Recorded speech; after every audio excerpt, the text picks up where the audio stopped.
I'm ChosenArchitect, and this is Project Architect 2.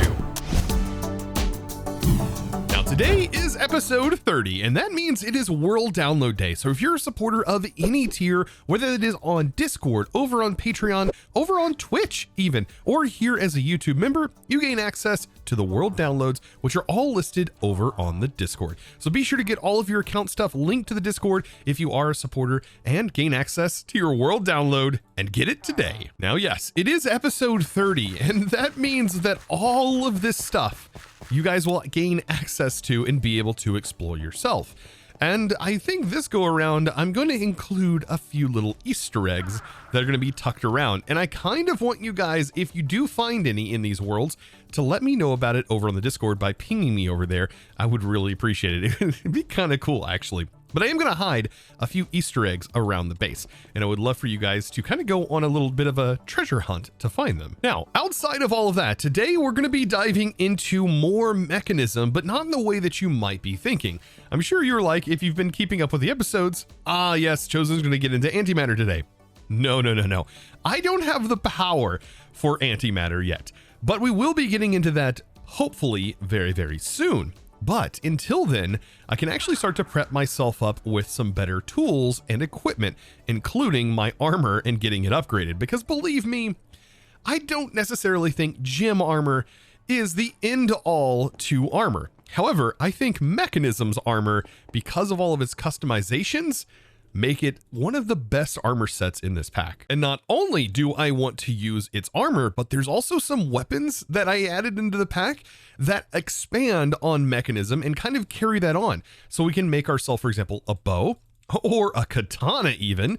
And I also want to upgrade my atomic disassembler into a mecha tool and start to apply some upgrades, which is pretty cool. You can actually upgrade these particular tools where, for example, the base atomic disassembler is not upgradable. Now, so far in my mech area, mech world, I don't even know what to call this yet, mech laboratory, we have been producing the plutonium and polonium, both of which have their own uses. I believe the plutonium is more used for the SPS side of things, whereas the polonium pellets are used for a lot of the gear and tools. And both of these I'm going to grab a couple of stacks of. Thankfully, these are not radioactive, base by nature for us, so we are not going to be infected or anything like that by grabbing these. But I'm going to go ahead and take them and store them. And then we also produced some lithium last episode, which is something that we actually need as well. And I have a bunch of it stored here, and I just want to take a few of these and I just want to drop them into our system for now, and just kind of get it in here. The only other thing that I could do that would make this a little bit nicer is potentially entangle this block and set it up to send into our main storage. Or actually, I wonder if our main storage is large enough that it can see that storage. You know what? Actually, that is kind of funny. I actually might be able to just link that. Do I have my linking tool with me? I have my configuration in here. It's on me right here. So does this reach? Oh, it does reach. Interesting. So yeah, so I actually just dumped all of that back into here so I can store this back. There we go. And then I'll just link this and add it to the network. So now we should be able to see all of the lithium in our storage now. Beautiful. Now, why exactly is this lithium important to me? Well, it is going to be used for just about everything that requires an upgrade as far as a tool, because we need these basic induction cells. Basic induction cells require the lithium dust in the creation of this. And of course, more advanced components are going to require higher and higher tiers of certain things. And you can see this starts to become an exponential craft as it continues on. And I think all the way up into the ultimate version. And yes, that is used later on down the road to make the creative energy cube, which is how we'll end up getting some creative power down the road, as you can see right here. Yes, there are some final recipes that are pretty insane. So believe me when I say everything that I'm doing in this series has a reason to be done, as it will all ultimately help us in the end game of the mod pack. Now, in order for me to be able to actually make the mech suit, I'm also going to need netherite. Believe it or not, I have done all of this stuff, including making fizzle fuel, making and transforming waste with all kinds of stuff with a fission reactor, but I still have yet to take on a treasure bastion. And so I'm going to have to dive back into the Nether, which we didn't explore too much in the past episodes, believe it or not. And there's a lot to this dimension. And there's some really cool custom structures and stuff like that that we didn't actually get to experience.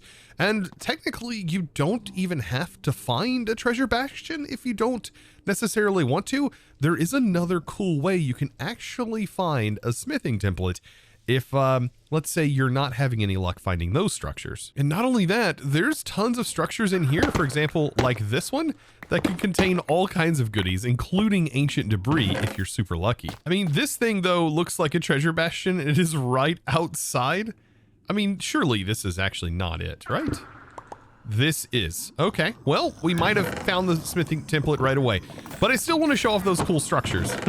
It's kind of hilarious that I just found that quickly. Now, when looking for a specific structure, for example, in the Nether, I have it set to dimension, and it'll say right here, the Nether, but also I'm looking for the Incendium, which is the Incendium mod, which adds a couple of really cool structures that you can find in the Nether specifically. One of these, for example, is a ruined lab, which sounds really interesting, and I kind of want to go see what this is all about. By the way, smithing templates do have EMC, so you don't have to worry about the janky auto crafting setup that you would need in order to actually duplicate them. Oh, and by the way, you may be wondering, what is this weird thing that I have in my inventory? I wish I would have made this sooner, but this is an Ender Scepter from Cyclic. Very cheap to make. All you need is some crystallized obsidian, some netherite, and some ender pearl blocks, and just have some ender pearls in your inventory. And this thing will consume the ender pearls, and it will teleport you to the block you're looking at. And I'm not kidding when I say to the block you're looking at. It really doesn't matter so long as you can see the block. It will teleport you there. And it is so darn cool and useful. I really wish I would have used this for the RFTools Dimensions. Now, this isn't the lab, but this is one of the structures that Incendium adds. And when I say it's pretty darn cool, it's cool, but it's also pretty dangerous if you were to come here, let's say, before you were fully prepared, because there's a lot of bad guys that linger in these structures. Let's see, where is the door to even get in this place? I mean, it looks so cool. Let's see. I might just have to bust into the side. Is this the front door? You would think they would have an entryway into this. Let's see. I've not explored these all. Oh, this is the door right here. Ooh, but they have the door blocked off. Oh, nice. Okay. But yes, this is... Oh, man. This is what to expect. I'm just going to run through here and wreck their day. A lot of these mobs spawn. You can just see by the map just how many mobs there are in here. All of these pillagers. It's so bad. All right, I want to continue and make my way to the lab. I have no idea as well what this offers outside of just a bunch of gold. Now, this right here is another one of the structures, and this is kind of the craziest one. These piglins have elytras and are literally going to rocket around to get to you. It is kind of ridiculous. Oh no! But this is the building that you can actually find the template in. And I have definitely done this before, and it was really cool. It was probably one of the most fun I had, like, looting a structure in a long time. But yes, if you find an ore room, I'm not going to ruin it, but if you find an ore room in here, that ore room has something special lingering in it, and you're just going to have to kind of loot around to find out. This place is huge, by the way, and very, very dangerous, as you can see. I've never seen this structure before either, but it says Ancient Battlefield. And there are wither skeletons here. Oh man, I wish I would have explored this a lot more. I mean, there's all kinds of goodies in here. Including like a withered, what was that? That was not a normal wither skeleton. Excuse me? What did that say? Withered scientist. Wait, so this is the lab. Ancient Battlefield, but it is the lab. Oh, that's very cool. These are cool mobs too, that are just kind of floating around, but definitely are something that will attack you. All right, what do we have here? There's some pistons. There's some interesting ominous... Oh, that was a good way to get an ominous bottle. I should have done that. Oh, I could have used that to get ominous bottles. That would have saved me so much time. Oh man, like I said, there's so many good things here. Wither skeleton skulls. That's a cool sword. I'll take that for later. There's pistons, though, that are all set up. And I wonder if this has, like, some sort of thing that you're supposed to do. Is this like a... This is a farm, isn't it? Like a vanilla farm? I could be wrong here. But is this looks like some sort of farm. There's bedrock there. Okay, maybe not. There is bedrock here. Huh. I mean, surely if I pull this lever, it's not going to do anything, right? Oh, it is 100% a farm. No way. It's a basalt farm. It's 100% a basalt farm. And also, I would assume for TNT, right? Yeah, that's why there's like bedrock, because you could TNT farm. It's just already set up and ready to go. That's hilarious. It is super nifty. I kind of want to let this guy loose. There we go. Ah, whoa. Oh no. Maybe I should have left him there. Oh well, I'll just take the gold and I'll be on my way. Okay, so now with that out of the way, back to business and getting that armor set up, because there's also some more that I want to do today. I also want to dive a bit deeper into power and actually start working on our power room, getting more power stuff set up. My goodness, I said power a lot there, didn't I? So now that I have the smithing template, I should be able to, yeah, use as many of them as I need to take our netherite and make ourselves some netherite helmets, which we're going to need for all of this. Like, not particularly this, right? This doesn't use netherite, but all of the base gear, upgrading the Mekasuit, requires a netherite piece of gear. And so now I should be able to use my smithing template on a stick, and I can start to upgrade all of this to netherite gear. Finally, yeah, I finally made netherite armor. Now with that done, now comes the fun part, right? Actually making the gear itself and getting all the inductions. So how many do I actually need? Do I need an induction for all of these pieces of gear? I do. Okay. So I'm going to need, I do want to make the katana bow from the mechanism weapons, and I want to make the Mektana, and then also the magnetizer, which allows us to see that on our body, which is going to be really cool. I just like having cosmetic things like that. Even if we don't even use these, just having them on us, I think would look pretty sick. So this right here. So mech helmet. So we need 1, 2, 3, 4, 5, 6 of these to be set up. And I just need to craft them. This is like one of the hardest parts outside of course, getting a fission reactor and getting all of that set up, just getting this up and crafted. So with that, we can go ahead and start to craft our mech suit. Oh, this is so good. Now, the mech suit itself does require some power, and it takes a lot of power to charge this up. And right now, our charging system is kind of bad. And that's something I do want to improve today. But for right now, it will get the job done. And I think the harder part of today is actually just making all of the upgrades and getting our suit actually upgraded with those upgrades for Mekanism. Now, let's see. Can I actually make this right now? I need a katana blade. And so we just need to do some requests here. I just think these are going to be so cool to have. All right, so there's the katana itself. And we just need some steel. You know what? I might actually just make a bit of steel. Just have that started. There we go. So there's the katana. And then now we need the mech bow, which requires all of this goodies. Beautiful. And last but not least, the bow component, the bow riser. And then we also need fiberglass. Interesting. And last but not least, a little bit more refined obsidian, and that should be it. Okay. And now we have a bow. And then, of course, the magnetizer, which goes in our curio slot, I think, which shows all of these things on us. Now, I'm going to take the hazmat stuff out because we really won't need hazmat stuff anymore, even though it wasn't really helping me here. But what I'm going to do is I'm going to go ahead and take off our gear and equip our new gear. And you're going to notice something right off the bat. We got shorter somehow. Our head is very, very small now.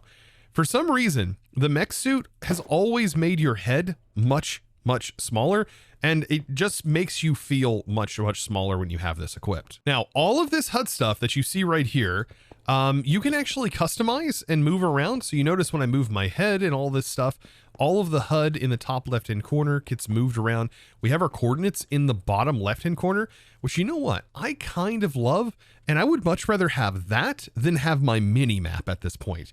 So you know what? I'm going to actually go ahead and disable my minimap by going into the settings that are over here or hitting S, which typically works better. And then I'm just going to go to the minimap and I'm just going to disable it.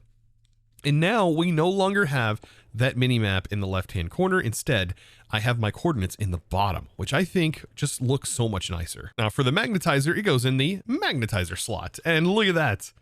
Oh man. Okay, so I do want to disable the backpack or disable its visualization. So to do that, you just hit the toggle visibility there in the curio slot. And now, oh, look how cool that looks. We have the bow and the sword rendered on our back.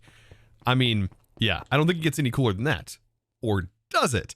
And that's because we can actually customize all of the colors of all of this gear that we have on. Now, to be able to do this customization, we're going to need the modification station.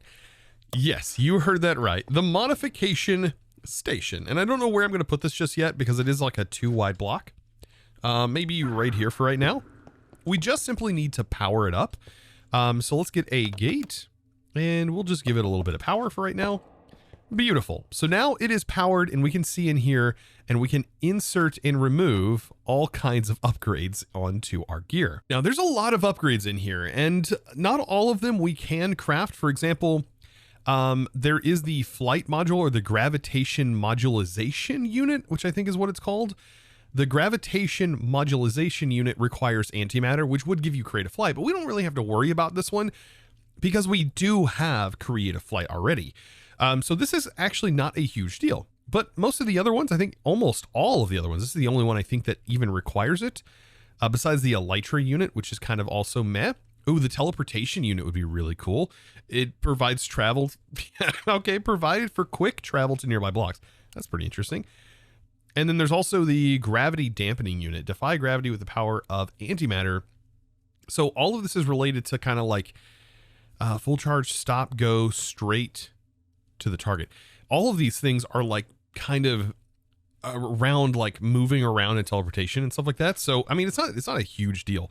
I mean, the things that I want are going to, of course, be energy units. We're going to want to max these out, especially for battles later on that we're going to take part in. And then you also have the color modulation unit. That's going to allow us to change all of the colors of our HUD and things like that, which is pretty cool. And then there's also some other like meh things that we may not need right now, but the laser dissipation unit would kind of protect us from lasers. There is lasers in Mekanism, and we'll be using those later on. But for right now, this should be fine. And there's some of these are for our tools.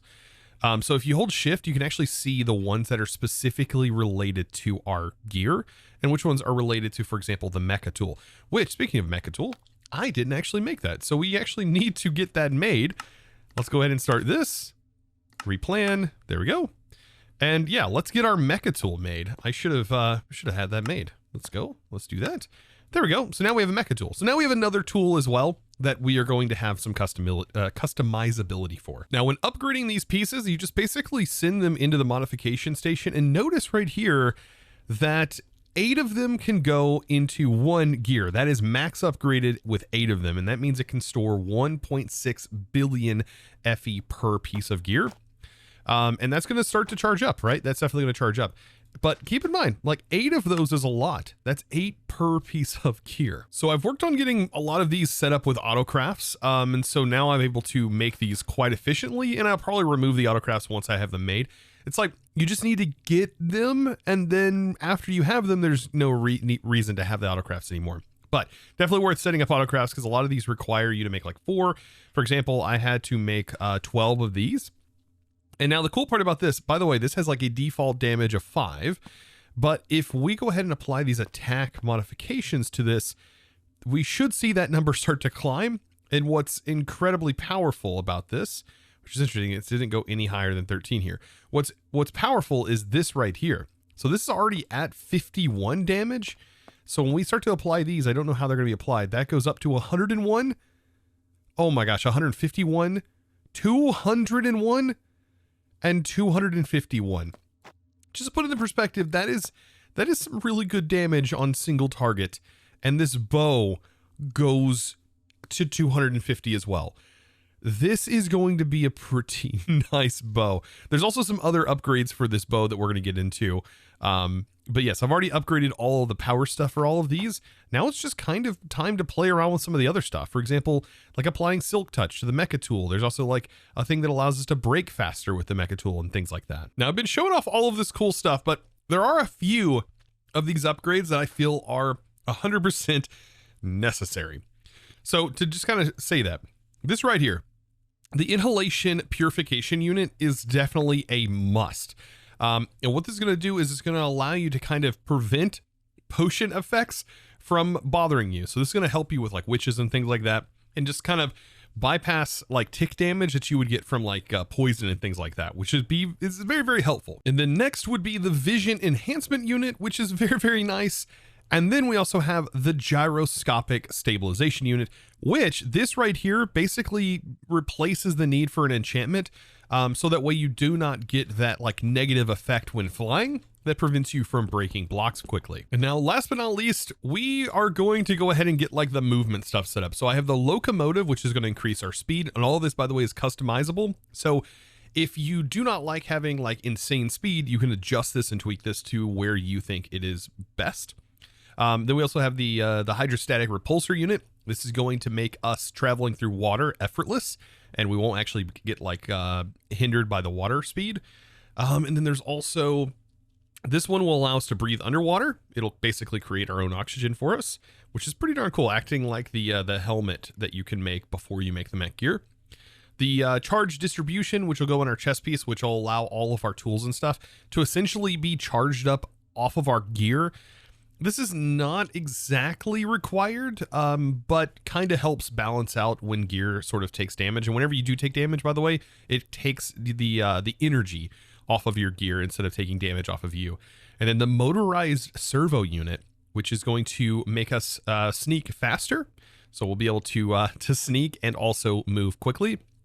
And then the hydraulic propulsion unit, which will allow us to jump higher.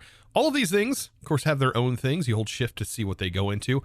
But this gear, like I said, is insane. All of this is customizable, by the way. And I'll show you how to do that here in a second. Now, how exactly are we going to customize all of these modules that we just installed? Well, the default key is actually underneath your backspace typically, which is going to be your backslash. And so when we hit this, it's going to pull up the modular tweaker and all of the settings for the gear we have selected, which we can choose here and also here. Gives us options. We have tons of options. For example, the radiation shielding, we can turn it on or off. Here is the color modulation unit, which allows us to kind of customize our options here. But this is just for all the modules. If we want to customize our gear itself, that's where we go into this. And here's our HUD overlay. And so this allows us to customize our HUD and all kinds of stuff, turning our opacities and stuff on or off, which is all pretty cool. Now, if we want to customize the actual colors itself of our gear, well, that's where that color modulation unit came into play.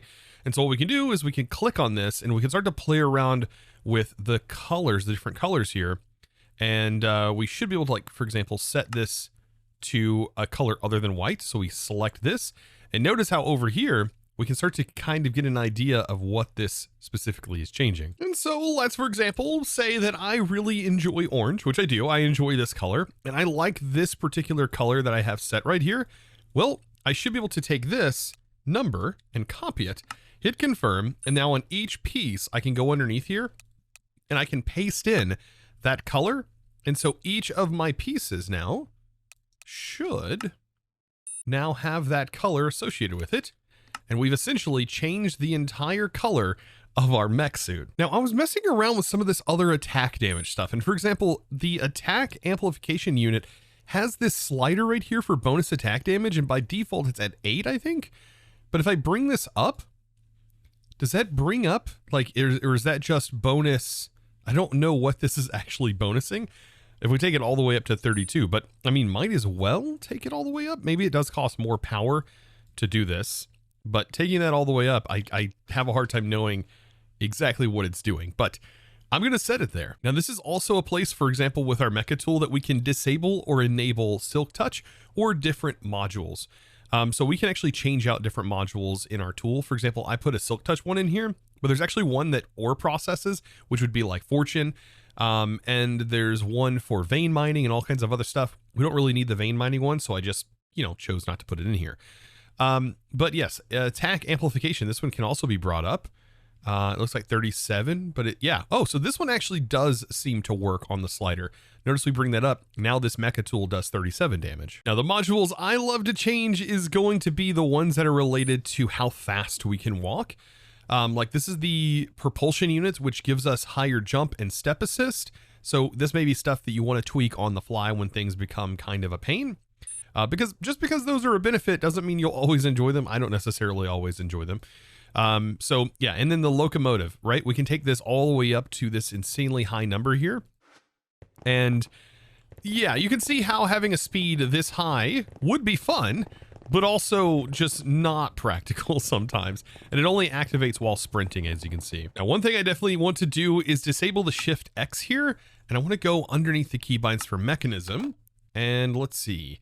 I want the one that allows me to turn my head mode on or off. So I think this is set to V by default. Head mode switch.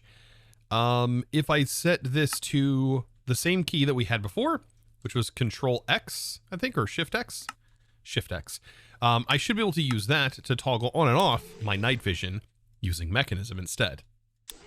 That's pretty nice. So now with our suit ready to go, I think we should dive into a way to power this a little bit better. And as of right now, I'm going to be utilizing Flux networks for our charging, because up to this point we've been using Power, and Power is going to be kind of limiting in that regard, especially as we progress into the future. So what I want to do is I need to go down into bedrock level. And so I'm going to go ahead and hop on over here, and I can open up my keybind by hitting in, and I can change the speed of my tool, and I'm going to set it to extreme. Oh man, and this is just like complete insta break, right? So it's just going to insta break, turn on the night vision by Shift X, and there we go. We have a nice clear path all the way down underground. And yes, Vein Mine is going to work with this. Very nice. And by default, by the way, it should have Silk Touch. Very nice. So I'm going to work my way to bedrock. You can see we're at -17. It is kind of nice just having that HUD there without having a mini map and just getting exactly where we need to go. Oh, that's another thing that I almost forgot about, right? Because at this point, we don't have a way of constantly feeding ourselves anymore. So we might just for now go with ProjectE, and we might just make the stone that auto feeds us. I think it's is it the soul one? One of these auto feeds us. Yes, this one right here, the body stone. And this can actually go in our necklace slot. So I'll just put this in here, and that should hopefully feed us with a little bit of our stored EMC. I think that effect is only when it's on a pedestal. So yeah, actually I have to, I'll make myself a feeding upgrade here, and I'll use my infinite steak to actually sustain my hunger for right now. There's a way you can actually do it with your mech gear by making nutrient paste, and you can actually feed yourself with nutrient paste that would be stored inside of your gear, which is a very obscure way of doing it, but a way of doing it nonetheless. But yeah, if we make this upgrade, oh, we'll be more than fine. Like, this is a great option here. Definitely make the advanced version. And as soon as you put this in, you can put it into your backpack, and we'll just go ahead and make sure this is set to allow mode. And we put the steak in here, and that should only consume the steak. And the default settings, by the way, are exactly what it should be. And there we go. Look at that. It auto-fed. So now to get the Flux networks up and running, I need a little bit of flux. And so I'm just going to toss some redstone dust here. And then you place the obsidian on top, so long as you're on top of bedrock, and you literally punch this. And when you do that, it's going to give you some flux dust. And I did make this so we don't have to constantly do this or automate this process. Once you have some flux dust, you have flux dust. And so we should be ready to get into the power mod, or flux mod. Flux networks, not power. Look at me getting things mixed up. Now, interestingly enough, to help us with power and being able to actually utilize this for charging, we'll just use the flux controller here. And let's go ahead and use this to create our first network. So I'll just place it right here for now. And we'll start our first network, and we'll call this main. I always like to call it main for whatever reason. We'll name it, we'll set it to orange for right now. I'll set it to public. And underneath here, we need to make sure we select this. Now, we don't have anything going into it just yet, but this is going to allow me to automatically set up this charging and get it set up beforehand. So enable wireless charging, we'll hit activate, and then now this is ready to go. And this is where I want to set a limit because I don't want this to try and send all of its power to me. So making sure that this has a limit is a good idea so you don't overwhelm your network. The next thing you know, you're kind of struggling. So I'm going to set this to 100,000 RF per tick, which would be the maximum here. And so this should be good. And you can also, if you want to, set a negative priority to 1. That way, everything else that's on a higher priority that'll eventually be on the network, we'll make sure it gets power first. And then any residual power will go to your wireless charging of your player. That's another way you can do it. I also like to use this for other things like dumping power, for example, into the SPS in the future. So then all we have to do is place our plug, which is going to be our primary input into the network.